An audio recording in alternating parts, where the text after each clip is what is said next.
ایک مرتبہ مسجد نبوی میں تمام اصحاب نماز پڑھ رہے تھے کہ اتنی دیر میں ایک فقیر آیا اور بآواز بلند کہنے لگا، ہے کوئی اللہ کا بندہ جو مجھے کچھ اللہ کے نام پہ عطا کرے؟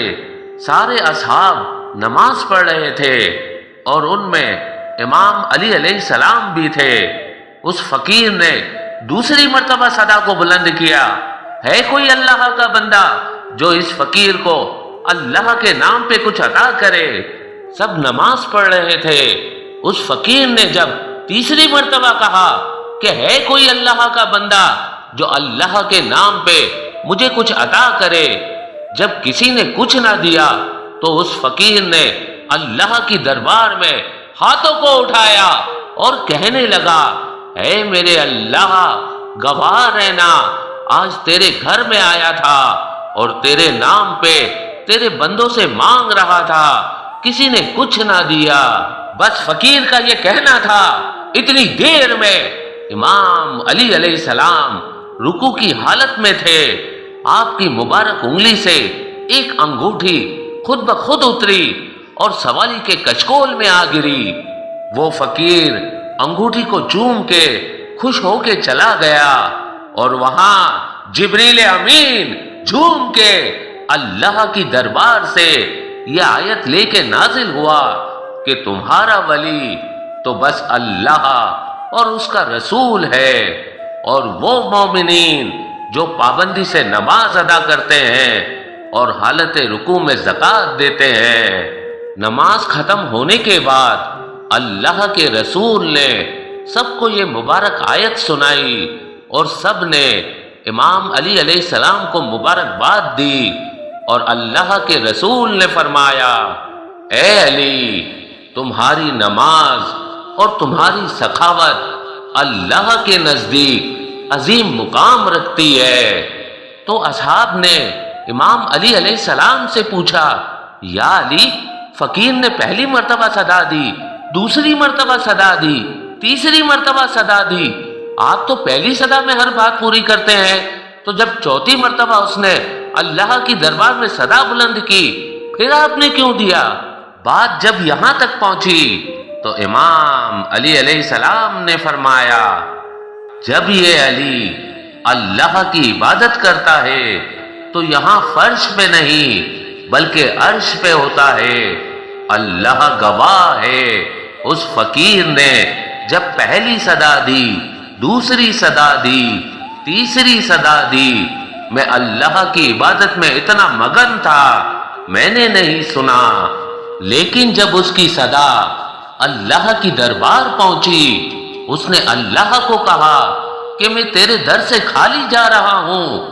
اللہ کی دربار میں بھی موجود تھا، تو میں نے یہ نہیں چاہا کہ میرے اللہ کی دربار سے کوئی خالی جائے، اور میں نے رکوع کی حالت میں اس سائل کے سوال کو پورا کر دیا۔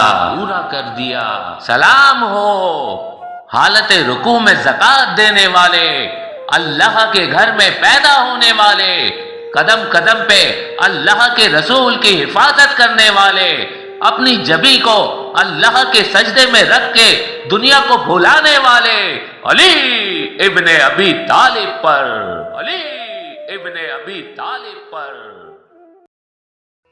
امام علی علیہ السلام کی خدمت میں ایک شخص آیا اور عرض کرنے لگا، یا علی، میرا ایک کھجور کا باغ ہے، اس میں 200 درخت ہیں، میں خود محنت کرتا ہوں، دن رات ایک کر کے کماتا ہوں، لیکن جب اس کا فائدہ ہوتا ہے تو اس کا 40واں حصہ مجھے غریبوں کو دینا پڑتا ہے، کیوں میں زکوٰۃ نکالوں؟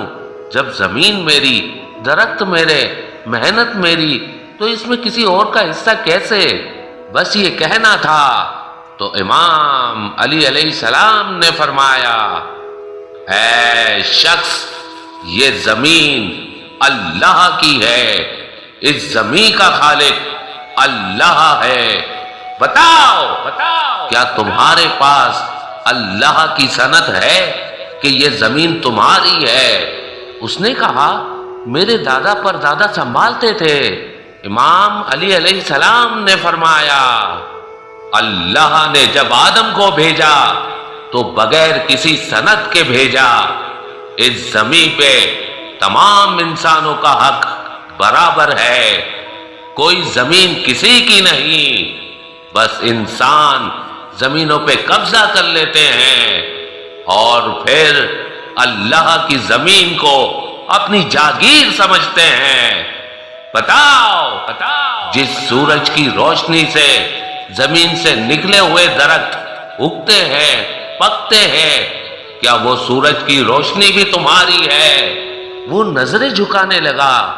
امام علی علیہ السلام نے فرمایا، بتاؤ جو پانی تم درخت کو دیتے ہو کیا وہ پانی بھی تمہارا ہے؟ وہ شرمسار ہونے لگا۔ امام علی علیہ السلام نے فرمایا، اے شخص یاد رکھنا، تم صرف اللہ کی زمین پانی اور گرمی کے وسیلے سے محنت کر کے ایک نوکر کی حیثیت سے اپنا رزق طلب کرتے ہو، یہ تمہاری جاگیر نہیں، یہ اللہ کی جاگیر ہے۔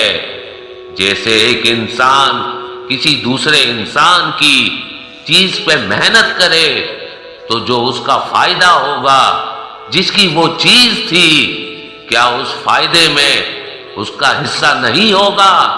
تو وہ کہنے لگا، ہاں یا علی ضرور ہوگا۔ تو امام علی علیہ السلام نے فرمایا، اے شخص تبھی اللہ نے زکوٰۃ رکھی ہے تاکہ جو تم اللہ کی زمین پہ یا اللہ کی نعمتوں سے کماؤ اس میں سے اللہ کے حقیر بندوں کی مدد کرو، یہ سوچ کر کہ جس وسیلے سے تم کماتے ہو وہ سارے وسائل اللہ کے ہیں اور اس مال پہ اللہ کے حقیر بندوں کا حق ہے۔ جب تم اپنے مال کا 40واں حصہ دو گے تو تمہارا ضمیر مطمئن ہوگا۔ یاد رکھنا اس زمین پہ اناج، پھل، ہر ایک نعمت پہ سب انسانوں کا حق برابر ہے، بس کچھ انسان محنت نہیں کرتے تو کچھ انسان دوسرے انسانوں کا حق غصب کر لیتے ہیں، دوسرے انسانوں کا حق غصب کر لیتے ہیں۔